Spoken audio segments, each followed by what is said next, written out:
We've all felt it, the presence of the self. It feels so natural, so intrinsic to our being, that we rarely pause to question it. But what is this self? When we ask, who am I? What are we truly seeking? The answer isn't simple. It can't be found in ready-made words or quick explanations. It demands a journey, one that goes beyond thoughts, emotions, and the identities we constructed over time.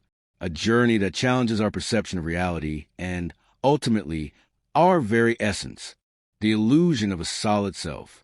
The self we recognize, the one that defines us, moves us, and connects us to the world, appears solid, unquestionable.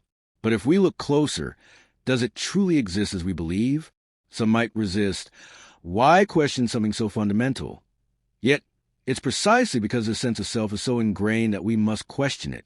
And when we do, something extraordinary happens. We begin to see that the I we take for granted isn't fixed. What lies beyond it may be far deeper and freer than we ever imagined. The mind's narrative. Have you ever observed the endless stream of thoughts in your mind? One arises and another, creating an unbroken chain. Many of these thoughts revolve around you, your likes, desires, past actions. But what is this self they refer to? How is it formed? What you call you is, in truth, a story woven by the mind. From childhood, our experiences and memories stitch together a narrative. This is who I am. But look deeper, and you'll see this self is just a collection of thoughts, emotions, and images, interconnected yet ever-changing. Like chapters in a book with no fixed author, it's a tale the mind tells itself. But where's the central self behind it all? There isn't one. There's only constant change, thoughts, feelings, and perceptions flowing without permanence. The confident you of one moment becomes the anxious you the next. These shifting states construct the illusion of a stable identity, the unchanging witness. If the self is just a mental construct, what remains when we strip it away? What are we truly when we're no longer lost in the mind story? This is a turning point. When we question the solidity of the self, we open the door to profound realization.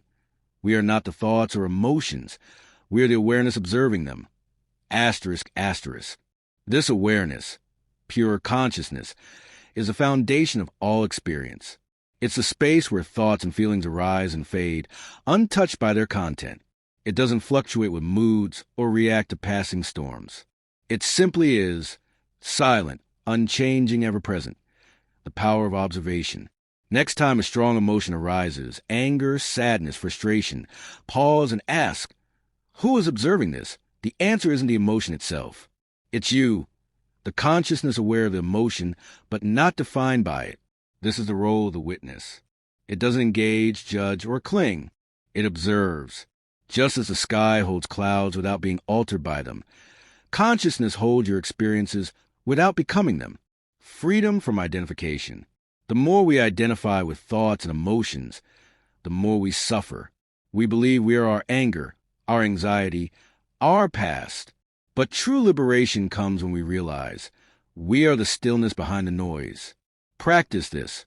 When anxiety arises, instead of getting lost in what if, ask, who is aware of this anxiety? That simple shift creates space.